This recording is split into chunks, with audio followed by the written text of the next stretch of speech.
할렐루야. 1월 12일 금요일 말씀 기도에 함께 드리시겠습니다. 사도신경으로 저의 신앙을 고백드리시겠습니다.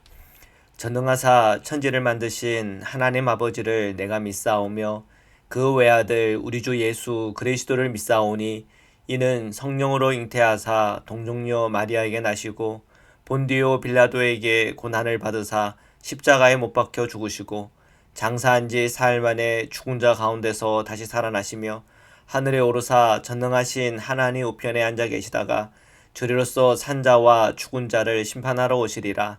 성령을 믿사오며 거룩한 공회와 성도가 서로 교통하는 곳과 죄를 사하여 주시는 곳과 몸이 다시 사는 곳과 영원히 사는 것을 믿사옵나이다.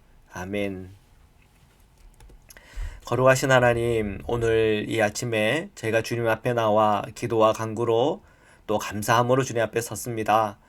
저희들 주님께서 이 땅에 오셔서 가르치시고 또 본을 보여주시고 병자를 고치시며 또 귀신을 내쫓으시며 또 이 땅에 정의롭지 못하고 공의롭지 못하며 무지한 그 모든 것을 깨뜨리시며 오직 주님의 그 진리를 우리에게 계시하신 주님의 사역을 기억합니다.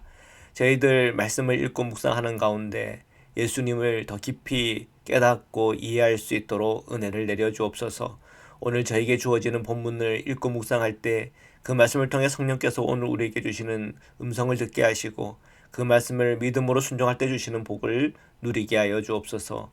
예수님의 이름으로 기도드립니다. 아멘. 우리 마가복음 1장 4절에서 11절의 말씀을 함께 보시겠습니다. 4절부터 읽겠습니다. 세례 요한이 광야에 이르러 죄사함을 받게 하는 회개의 세례를 전파하니 온 유대 지방과 예루살렘 사람이 다 나아가 자기 죄를 자복하고 요단강에서 그에게 세례를 받더라. 아멘. 자, 오늘 주연절에 우리에게 주시는 본문인데요. 세례 요한이 광야에서 죄사함을 받게 하는 회개 세례를 전파했다고 하는 내용이 나옵니다. 예수님의 사역에 있어서 세례 요한의 그 위치가 참 중요하죠. 왜냐하면 세례 요한이 예수님의 오심을 예비하고 또 그 길을 평탄케 하는 오실 주님을 예비하는 엘리야와 같은 그런 존재가 세례 요한 아니겠습니까? 자, 이 예수님보다 먼저 사역을 시작한 세례 요한, 그분의 가장 중요한 사역은 죄사함을 받게 하는 회개의 세례를 전파했다고 하는 사실입니다. 그 예수님의 세례는 어떤 세례죠? 예수님의 세례는 이 회개의 세례 플러스 성령을 체험하고 경험하는, 성령님을 내 마음에 모시고 성령 안에 살아가는 그런 세례이죠. 그런데 이 세례 요한의 이 회개의 세례는 사실 너무나 중요한 것입니다. 왜냐하면 우리가 구약을 읽어볼 때도 주님께서 계시하시고 말씀하실 때 또 재앙과 재난을 경고하시고 또 강하게 도전하실 때 그때 가장 중심의 메시지는 회개하고 돌이키라고 하는 것입니다.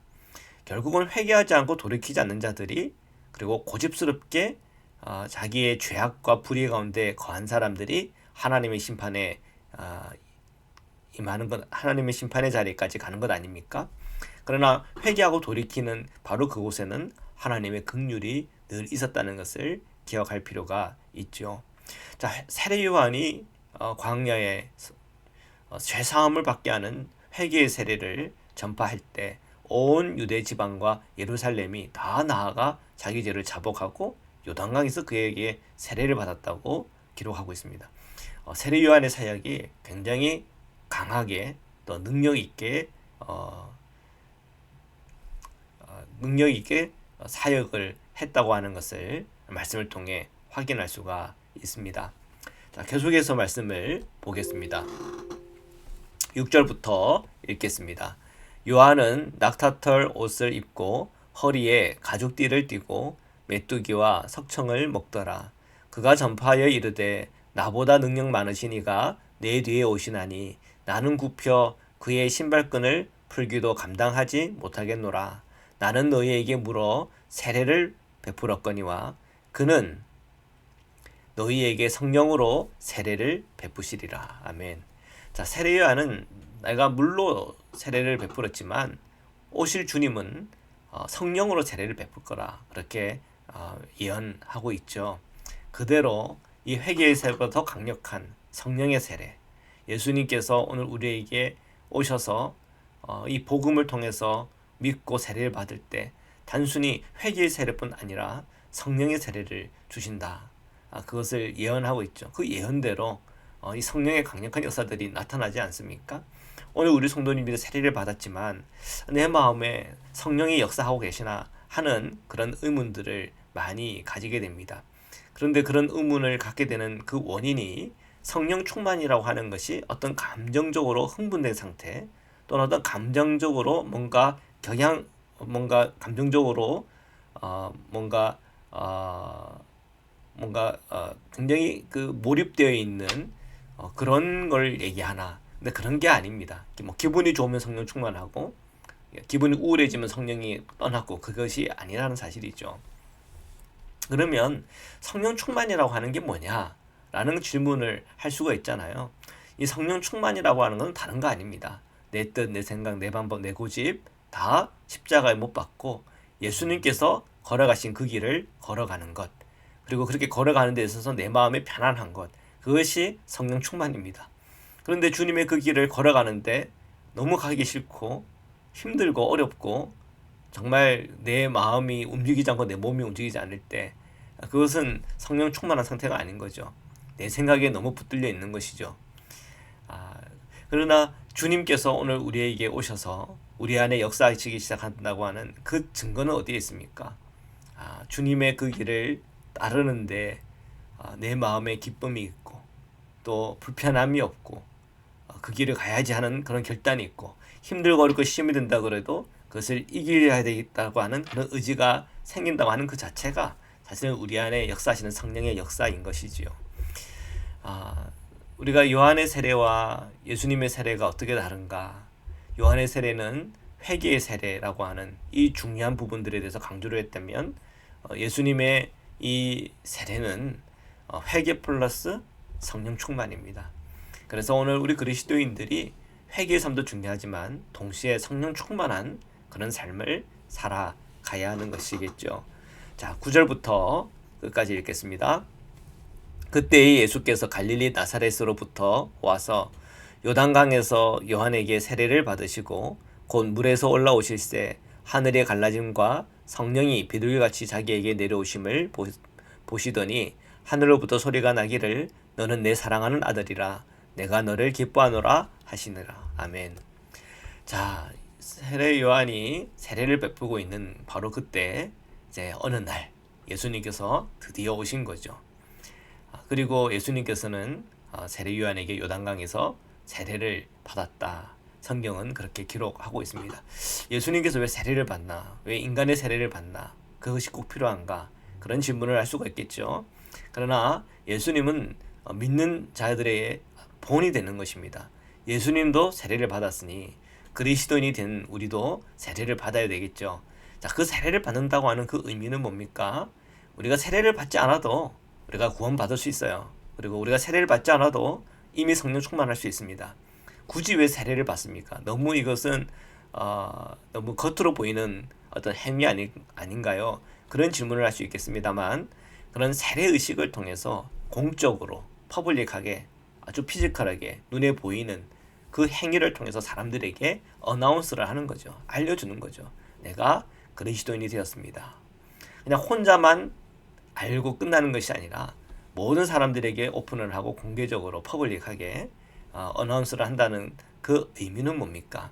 그만큼 이 세상의 삶에 있어서도 책임을 지고 살겠다는 거죠.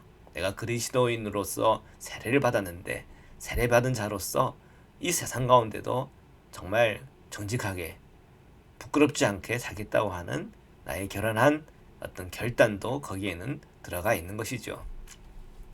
자, 아무쪼록 예수님은 모든 사람들 앞에 그 세례를 세례 요한에게 받았다고 하는 것이 그대로 기록되어 있습니다.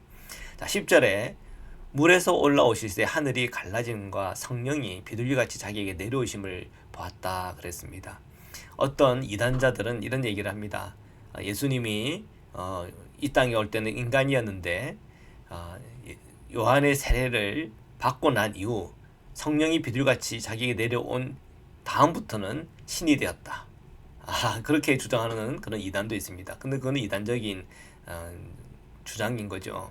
예수님은 처음부터 참 인간이면서 동시에 참 하나님이셨습니다. 그것은 우리가 의심할 필요가 없는 겁니다. 태어났을 때부터 참 인간이었고 십자가에 죽을 때까지도 계속 참 인간이었습니다. 그것은 우리가 의심할 필요가 없죠. 그런데 동시에 주님은 참 하나님이십니다. 그것이 우리의 신앙의 고백입니다. 그것이 굉장히 모순처럼 들릴지 모르겠지만 우리는 그 신앙 속에서 중요한 두 가지가 있습니다. 핵심이. 하나는 뭡니까? 예수님의 본을 우리가 따를 수 있다고 하는 사실입니다. 그리고 두 번째는 뭡니까? 예수님을 예배할 수 있다는 겁니다. 왜요? 참 하나님이시니까. 우리가 이 두 가지의 상태를 잘 이해해야 이단에 빠지지 않습니다. 이단은 예수님을 그냥 인간으로만 주장하기도 하고 또는 어떤 이단은 예수님을 그냥 하나님으로만 주장합니다. 그러나 그것은 삼위일체의 신앙을 부정하는 것이죠. 우리가 이러한 균형 잡힌 이 삼위일체의 그 신앙을 가지고 살아갈 때 우리의 신앙생활이 건강해지는 것입니다. 너무나 세속적이지도 않으면서 동시에 너무나 또 영적이라면서 이 세상을 무시하고 살아가는 그런 식의 신앙생활을 하지 않는 거죠. 늘 균형 감각을 가지고 신앙생활을 해야 됩니다. 예수님이 어떤 분이신지 또 예수님께서 어떻게 이 세상에서 살아가셨는지를 우리가 알면 마땅히 우리가 성도들이 걸어가야 될 그 길을 분명한 분별을 가지고 또 이해를 가지고 알 수 있으리라 싶습니다. 11절 하늘로부터 소리가 나기를 너는 내 사랑하는 아들이라 내가 너를 기뻐하노라 하시니라. 아멘. 자, 하늘의 소리를 통해서 모든 자들에게 공표가 됩니다. 바로 이 예수님은 너희의 메시아, 내가 너희에게 준 메시아야 하는 것에 대한 하늘의 소리가 그곳에 참석한 사람들에게 귀에 분명히 들렸다고 성령은 기록하고 있습니다. 우리가 이 세례 이후에 예수님은 공생애를 시작하죠. 이 공생을 통해서 예수님의 가르침과 또 예수님의 분명한 그 사역들이 이 세상에 나타나고 그 사역의 그 의미들 그것 또한 각 복음서의 기자들이 기록해서 우리에게 전하고 있죠. 사랑하는 성도 여러분, 오늘 예수 그리스도의 세례 그리고 세례 요한의 세례 속의 회개의 메시지를 꼭 붙잡고 오늘도 죄에 빠지지 않고 혹 죄 가운데 우리의 부족함이 드러났고 또 넘어졌다면 회개하고 돌이켜 거룩하고 새로운 삶을 살아가기를 축복합니다. 무엇보다도 오늘 우리가 이 복음의 시대에 성령 충만함으로 살아감으로 오늘 우리의 자아의 욕심과 내 생각, 내 방법, 내 공진, 내 종력에 또 탐심에 빠져 넘어지지 않고 성령 충만한 가운데 영적인 승리가 저 여러분 가운데 충만하시기를 주님의 이름으로 축원합니다.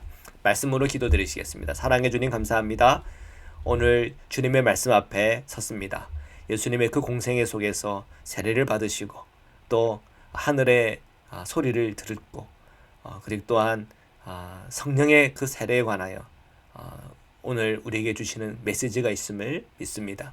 오늘 모든 우리 성도님들이 하늘에서 들려오는 너는 내 아들이야 너는 내 딸이야 하는 주님의 음성을 듣고 확신 가운데 믿음 가운데 오늘 하루 살아갈 수 있도록 축복하여 주옵시고 내 생각 내 감정 또 내 탐욕과 내 정욕에 빠져 살아가지 않고 성령에 이끌려 오늘 하루 살아갈 수 있도록 은혜를 내려 주옵소서.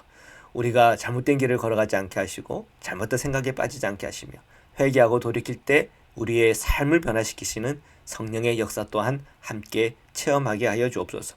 몸이 연약한 성도님들 강건하게 하여 주옵소서. 마음의 소원과 간구 위에 응답하여 주옵소서. 오늘 이 세계 가운데 전쟁과 자연의 재난 속에 고통과 고난 당하는 이들을 기억하여 주시고 구원하여 주시고 주님의 그 위로가 그곳에 또한 닿게 하여 주옵소서. 예수 그리스도의 이름으로 기도드립니다. 아멘. 주기도문으로 마치겠습니다. 하늘에 계신 우리 아버지여 이름이 거룩히 여김을 받으시오며 나라에 임하옵시며 뜻이 하늘에서 이룬 것 같이 땅에서도 이루어지이다. 오늘날 우리에게 일용할 양식을 주옵시고 우리가 우리에게 죄 지은 자를 사하여 준 것 같이 우리의 죄를 사하여 주옵시고 우리를 시험에 들게 하지 마옵시고 다만 악에서 구하옵소서. 나라와 권세와 영광의 아버지께 영원히 있사옵나이다. 아멘.